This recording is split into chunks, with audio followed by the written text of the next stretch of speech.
백년 전쟁과 현대사 왜곡. 근자의 제2차 인혁당 사건 유족들이 세운 재단이 뒷돈을 대고 민족문제연구소가 제작하였다는 백년전쟁이라는 다큐멘터리가 많은 뜻있는 인사들의 분노를 사고 있다. 우남 이승만 대통령과 박정희 대통령을 인간적으로나 인격적으로 도저히 용납할 수 없는 형편없는 인물로 묘사하였다고 하여 이에 대한 반론이 연일 보도되고 있다. 백년전쟁은 1910년 일본의 한국병탄 이후 100년의 역사를 친일 세력과 반일 세력의 전쟁으로 설정한 것부터가 여간 아리송한 것이 아니다.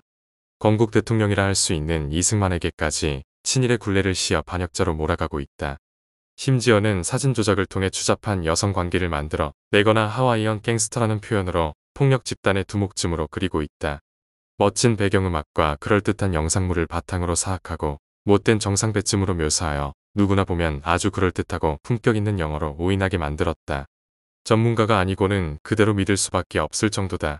수백만 명이 유튜브를 통해 보았을 뿐만 아니라 어느 교사는 학교에서 교재용으로 가르치고 있다는 보도도 본다. 박정희에 대해서는 한국의 경제 발전은 미국의 조종에 의해서 이루어진 것일 뿐 박 대통령과는 무관한 것이라고 설명한다. 미국의 꼭두각시에 불과했다는 얘기다. 그러면서 박정희 사진 옆에 뱀을 그려넣고 스네이크 파크이라고 표제를 걸어놓고 있다. 다큐멘터리라고 한다면 최소한 진정성과 사실성과 객관성이 있어야 한다고 본다. 정치적 의도나 상업적 의도가 내재된다면 그것은 이미 다큐멘터리의 본질에서 벗어나는 것이라 하겠다. 야생을 기록한다고 하면서 동물원이나 수목원을 대상으로 한다면 그것은 시청자나 독자를 우롱하는 짓이다. 더구나 역사적 사실에 대한 다큐멘터리에서 거짓으로 사진을 합성한다거나 있지도 않은 사실을 조작한다면 이거야말로 사악한 짓이 아닐 수 없다. 경우에 따라서는 반역행위도 될 수 있지 않을까 싶다. 이승만이가 과연 반역자이고 사악하며 박정희가 미국의 꼭두각시처럼 행동한 사람이었는가? 어떤 학자는 아직도 우리 사회 일각에는 6.25가 북침이었다고 주장하는 브루스 커밍스의 망령이 살아 움직이고 있는 것이 아닌가 하는 의심을 버릴 수 없다고 말한다.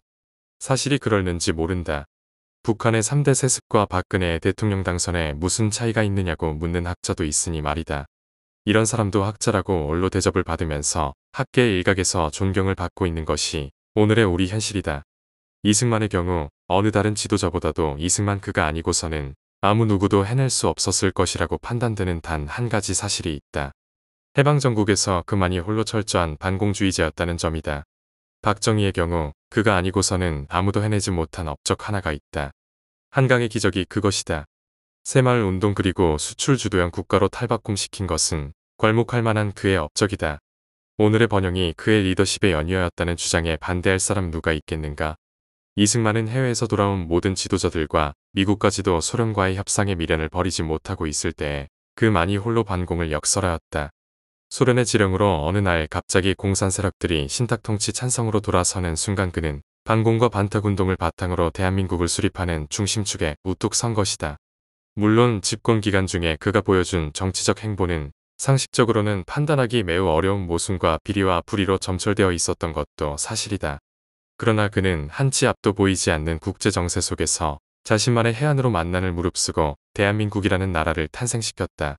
그것은 온전히 그의 공로다. 위대한 결단이여 민족사적 지도력이 아닐 수 없다. 이 다큐멘터리가 작년 11월에 일반 대중 앞에 모습을 드러냈다고 한다. 그러기에 이는 필시 대통령 선거에 영향을 주기 위해 제작한 것이라는 의심을 갖게 해주기에 충분하다. 그러나 전문가가 아니고는 식별하기 어려울 만큼 치밀하게 만들어진 것을 보면 단순한 선거용인 것만도 아닌 것 같다. 모종의 음모가 서려있는 것 같은 느낌이다. 그렇다면 그 음모의 실체는 무엇일까? 현대사의 무자비한 왜곡으로 우리의 정체성을 훼손시키려는 편향된 역사의식이 전편에 넘쳐 흐르는 것으로 보이니 말이다. 어떤 이는 말한다. 의도적 왜곡은 법적인 책임을 물어야 할 위중한 사안이다라고. 김중희 초대 환경부 장관.